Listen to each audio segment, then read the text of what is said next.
We go all the way up to the Kilimanjaro, Mount Kilimanjaro, which is the highest peak in Africa. When you first put your hands on the all-terrain cane, what did that feel like? Oof. What I've learned is that the mountains don't discriminate. They don't care if you can see or not. They don't care if you have a disability or not. They dish out beauty and hardship on the same measure. Welcome to Blindabilities. I'm Jeff Thompson. Today we have an exciting guest today, and we're going to go to great heights with this one. We have Barry from Awarewolf Gear. Barry, how are you doing? I'm doing great, Jeff. It's great to be back on here.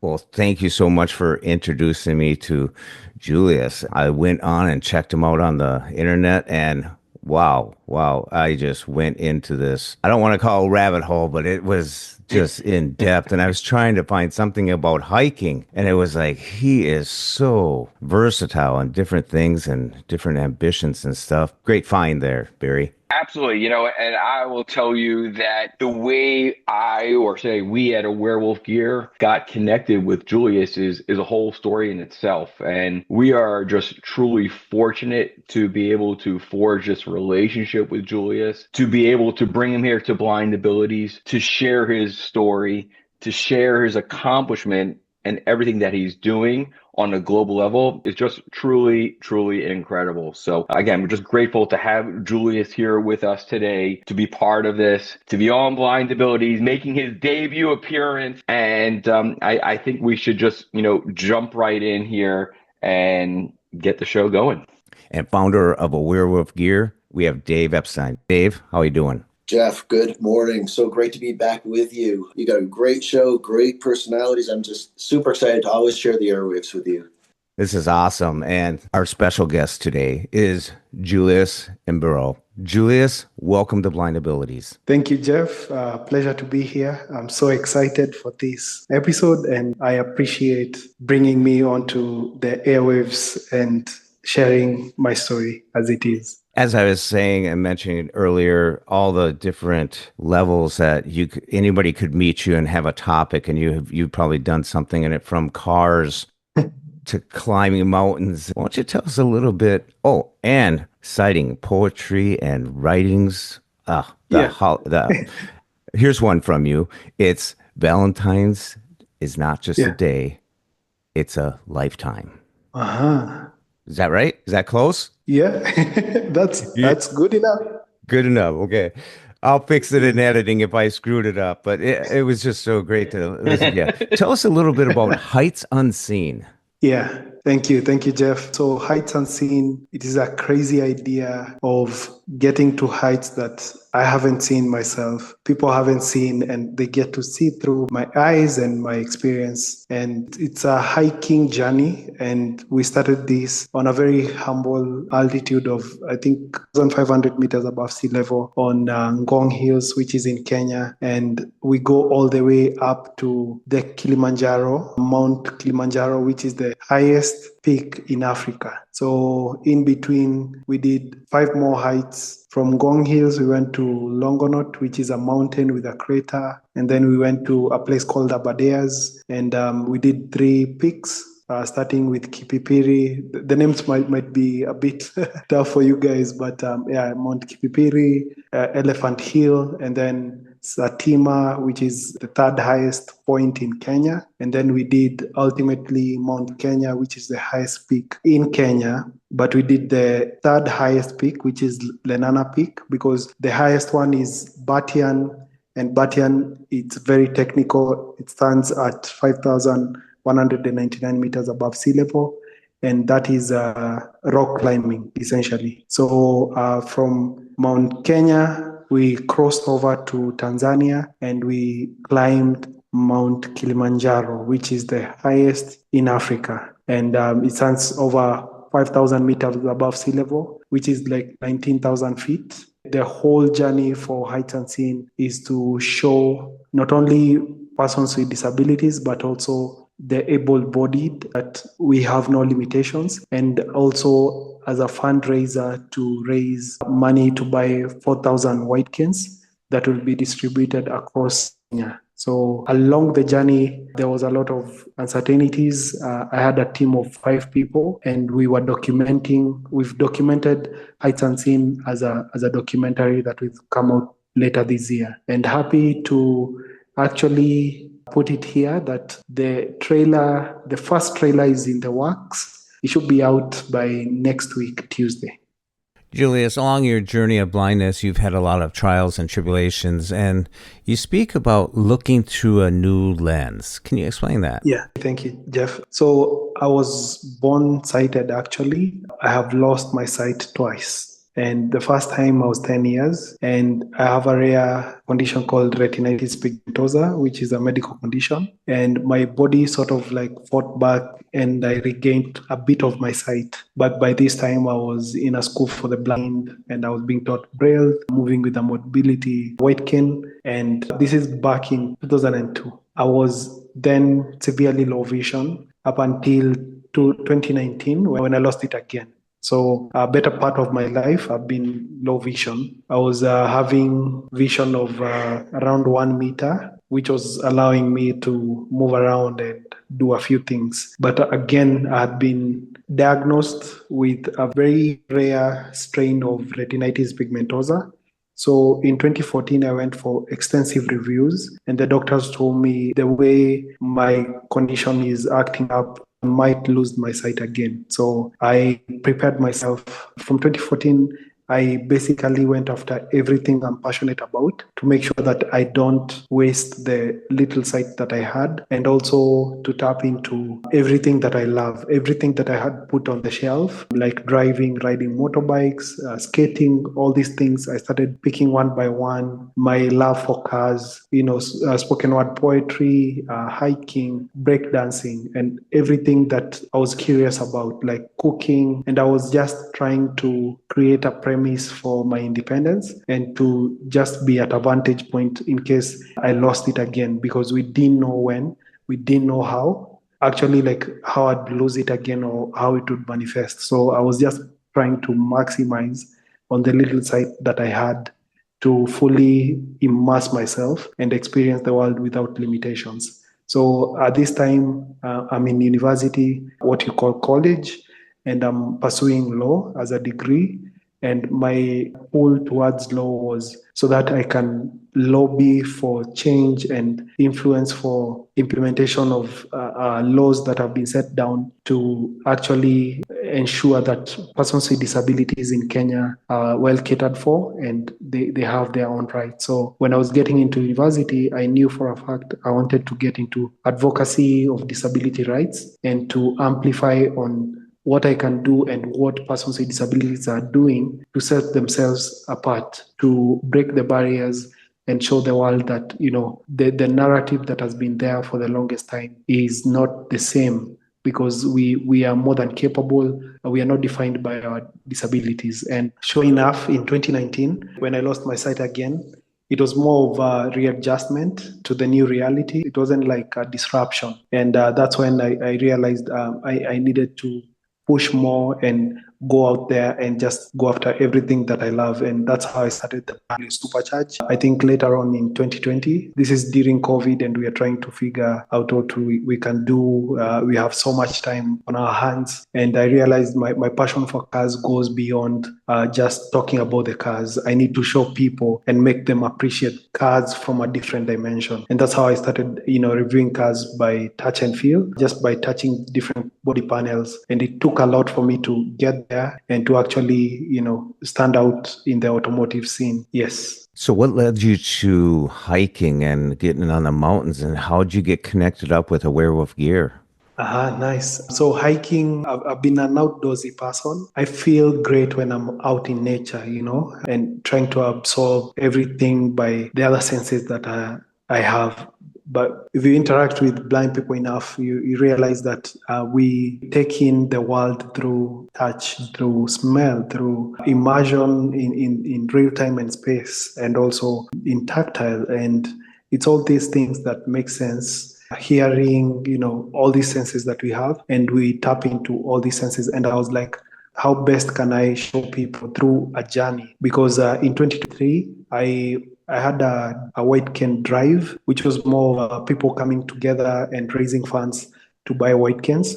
But at that time, it was more only mobilization of people and we would take these white canes to schools for the blind. But for 2024, I thought it through, and myself and my team thought it would be good if we can show a journey, if we can put ourselves out there. And what I know is that when it comes to mobility, people who are visually impaired blind taking bold steps of going to very new terrains, unfamiliar spaces. And I was like, the only thing I think of is, climbing mountains to show that, white canes can take you far, not only, around the house to the shop and back, but we can take in nature.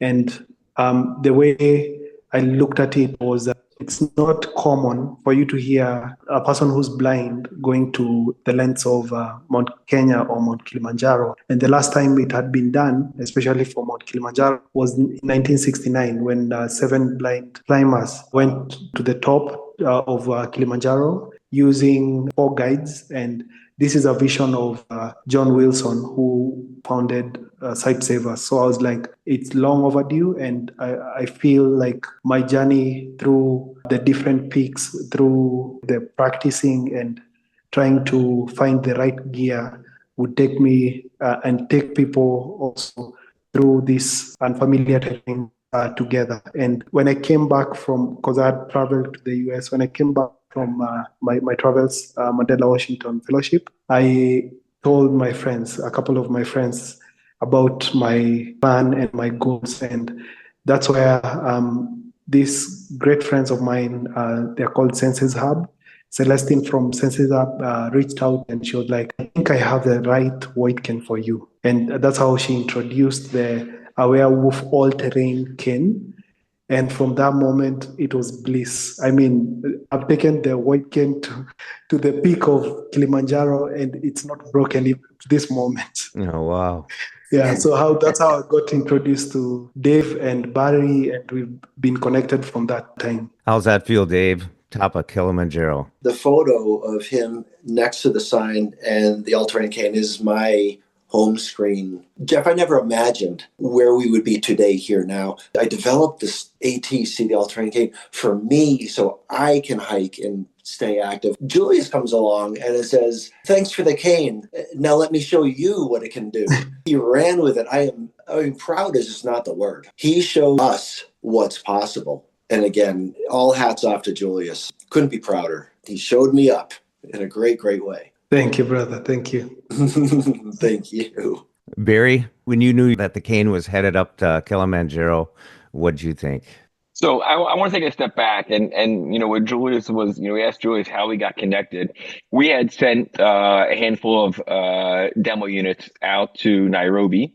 Julius mentions Celestine, part of Senses Hub, and things, a few weeks go by, we reconnect with Celestine, and I said, oh, by the way, how are things, coming along, and how's the demo testing and all that stuff, right? And, I think, Julius can talk about the actual, terrain layout in Nairobi per se. We know that there are a lot of like unpaved roads and, there's some parts that are very rural. So we figured, the all-terrain cane is going to be a great fit. But Celestine tells us, oh, and by the way, we gave one of the demo units, the all-terrain cane, we gave it to this guy named Julius. I'm like, okay. She's like, go check him out on social media. So I go check him out. And lo and behold, I start seeing all these, pictures of Julius, starting his journey, with the climbs, and the all-terrain cane is front and center. I'm like, oh my gosh, wow, Dave, you got to check this out. You're not going to believe what's going on here, right? This guy in Nairobi, Kenya is going on this mission, heights unseen. He's picked, the 6,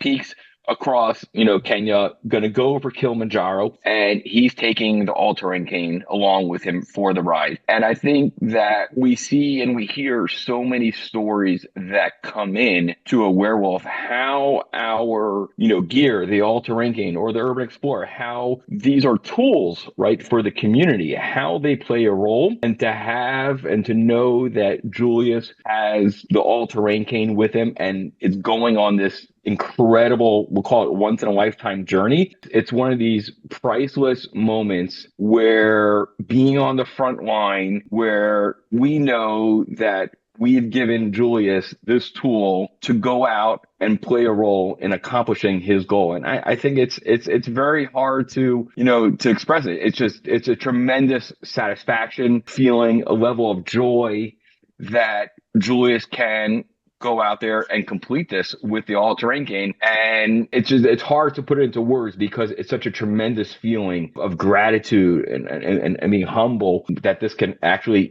occur.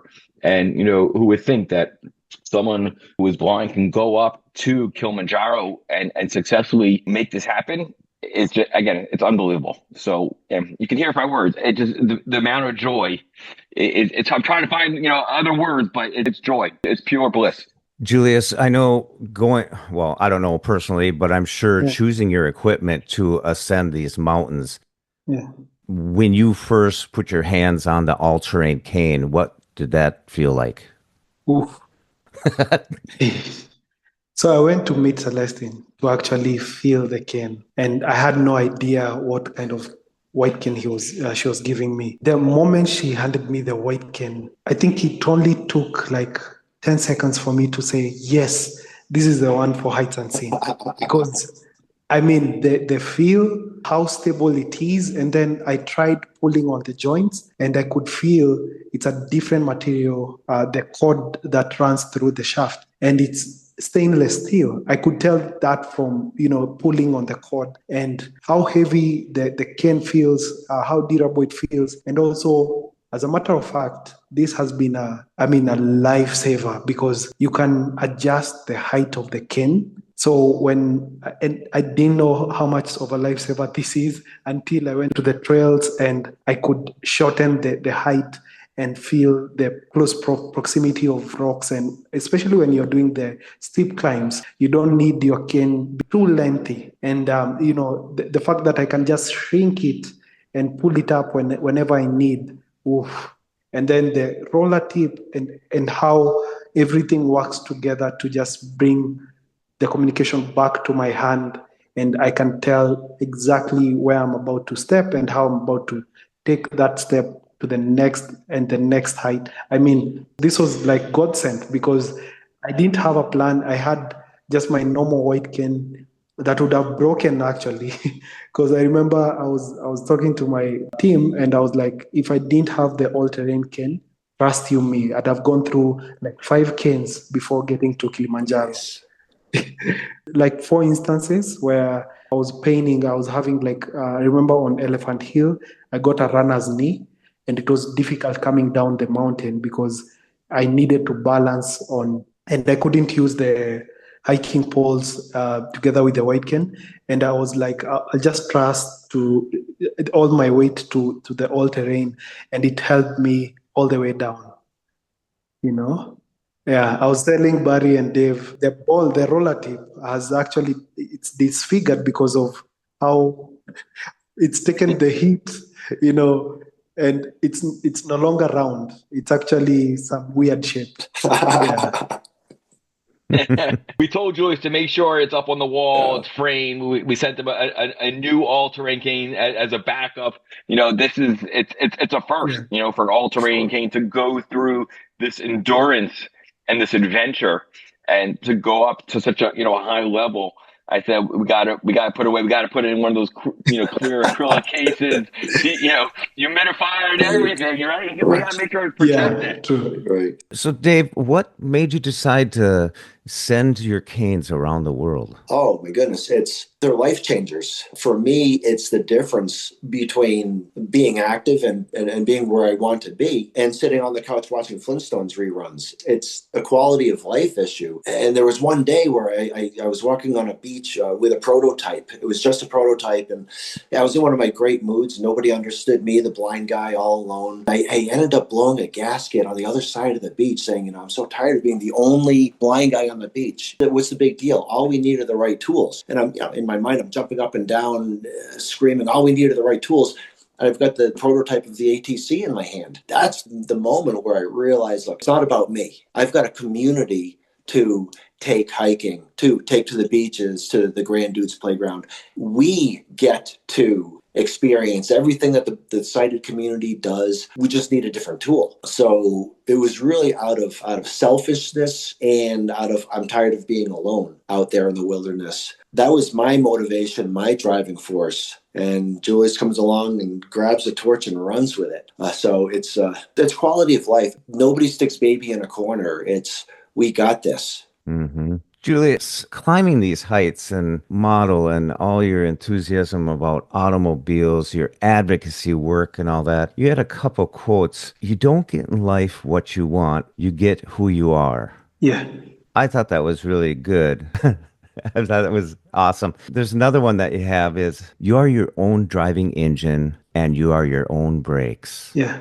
I like that. And you went to the heights of Kilimanjaro. It's really great to check you out on YouTube. And Julius Supercharge is your YouTube site. I think everyone should go there and check out all the stories. There's some real soft, subtle ones where he's talking about poetry and all that. And then the next time he's checking out some of these cars you were checking out were just outrageous. But you knew them just by the touch of the grill. Yeah. Through your lens that you talk about. You know, you talk about this lens that you have, you don't see, but you have vision.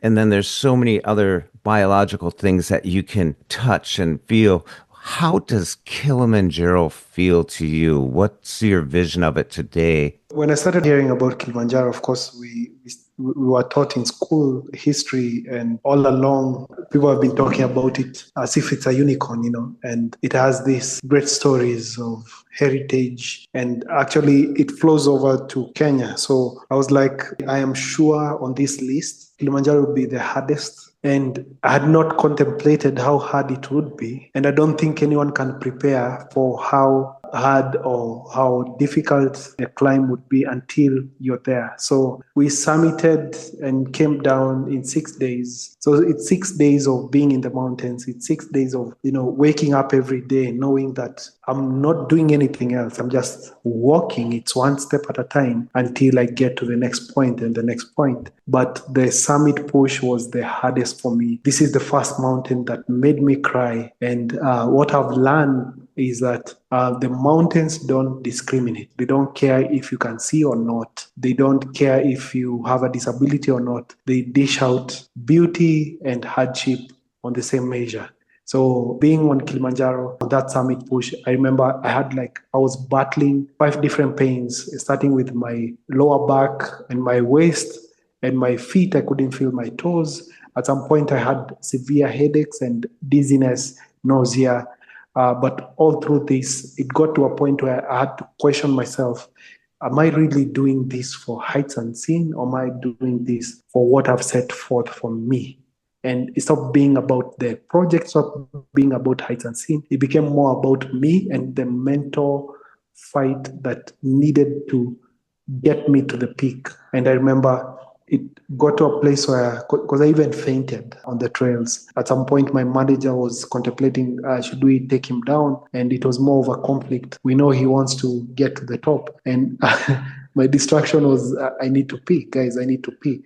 At that point, I feel like something switched in me. And it was sort of like a new awakening of new energy. And I was like, whatever comes, I need to see this through. And by the time I was getting to the Uhuru Peak, which is the highest point, I remember this is the first time, there's a point called Gilman's, where you feel now the difference because you're over the 5,000 meters above sea level mark.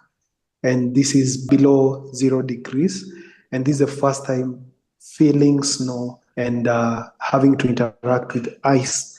And this is in Africa. I think I was stepping on snow and feeling the crackling sound of the ice and, feeling that pride of, I have experienced snow in Africa for the first time. It has taken me 5,000 meters above sea level. Not so many people can say they've gotten to this point. It's like 1% of people in Africa. But I am grateful to have gotten to this point without even having to see the beauty that comes with it, but I get to feel and actually immerse myself. Because if you think about even memories are made of feelings. it's only like 10% that comes with visuals.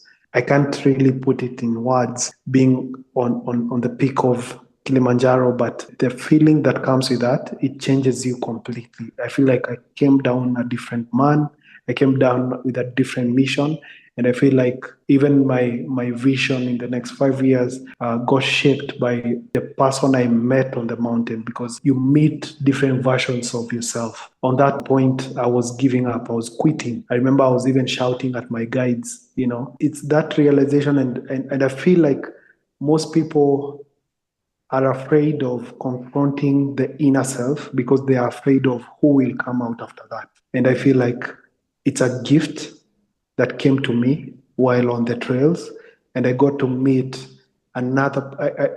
I thought I was resilient until I got there, and the mountains tested me to that point where I was like, this is different. I feel like I am slowly becoming a better version of myself.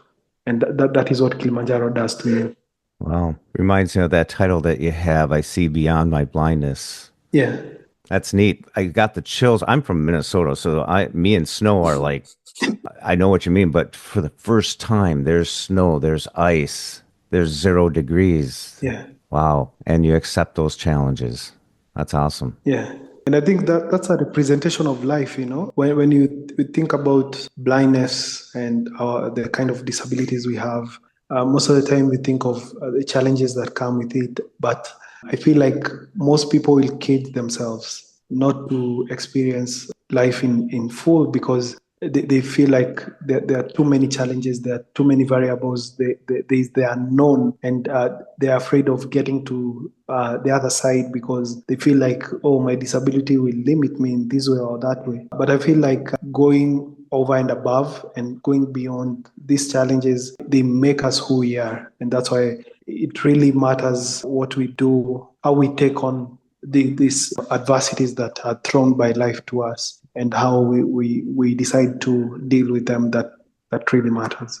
Like you said in one of your videos, you got to get off the iPhone. Yeah. You got to get into conversations and stuff like that. Yeah. Dave, Barry, anything you want to follow up with? What can I add or offer to Julius's story? Obviously, I'm a little bit without words, or his experience is, I could listen to him talk about everything he experienced all day long.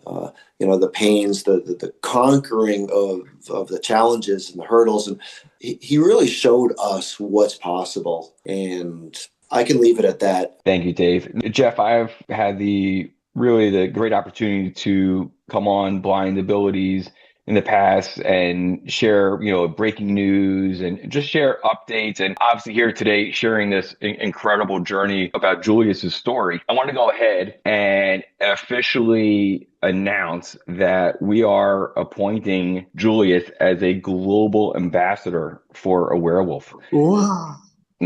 This is, I've mentioned the word ambassador a few times to Julius, but I want to make this official announcement here and let it be known that Julius is going to be our first global ambassador for Awarewolf Gear. The qualities that Julius possesses and the ability to reach the community, the desire for the advocacy to make the change, and really the content that he's producing on social media, and just as a respected figure out there within the low vision and blind community, we feel that this is a tremendous opportunity for us as part of our mission, as far as our community at Awarewolf Gear, what we set out to accomplish.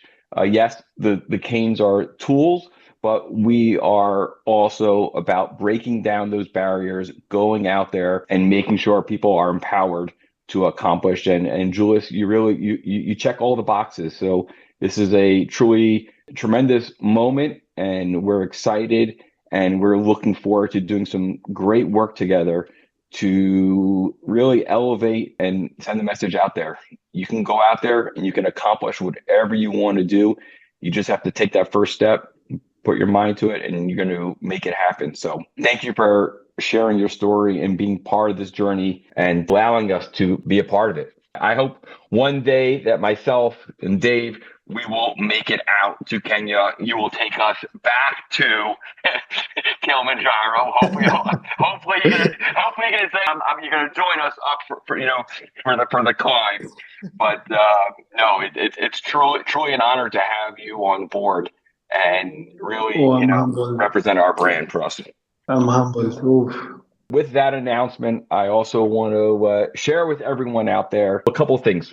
So Heights Unseen, as Julius has explained, is on a mission to donate 4,000 canes across Kenya. And I want to talk about that, how the community can get involved and make a donation to help continue this cause.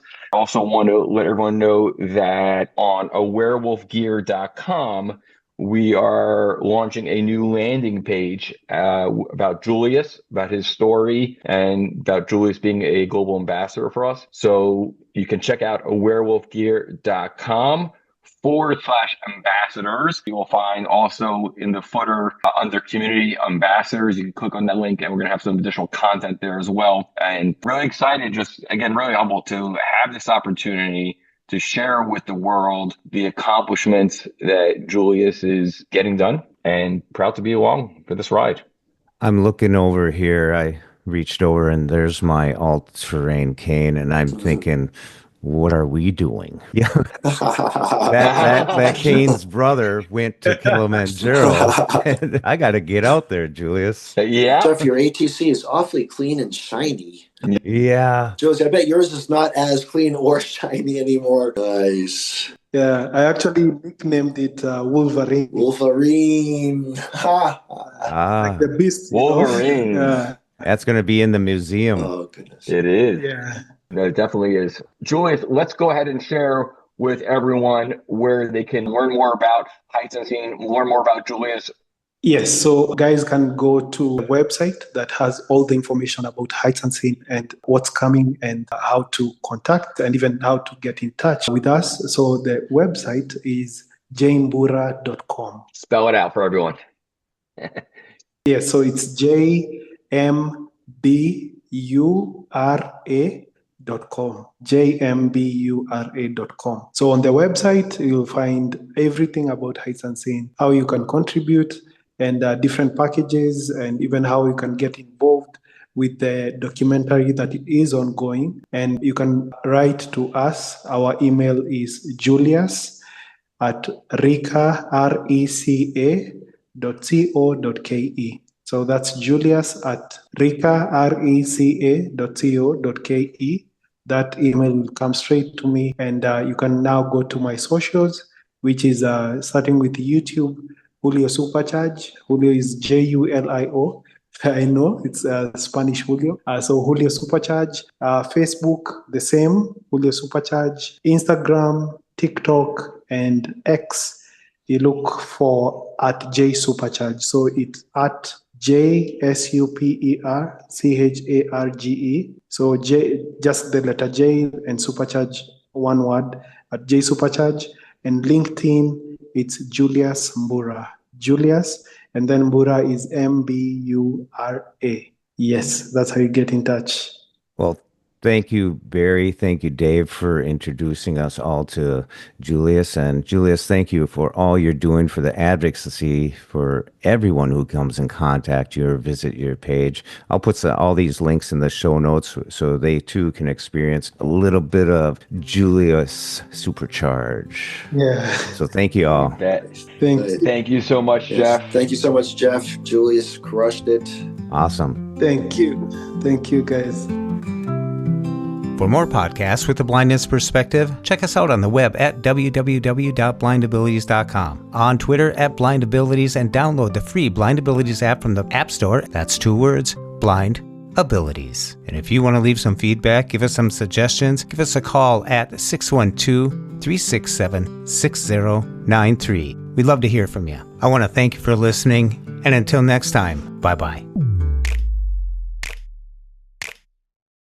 When we share what we see through each other's eyes, we can then begin to bridge the gap between the limited expectations and the realities of blind abilities.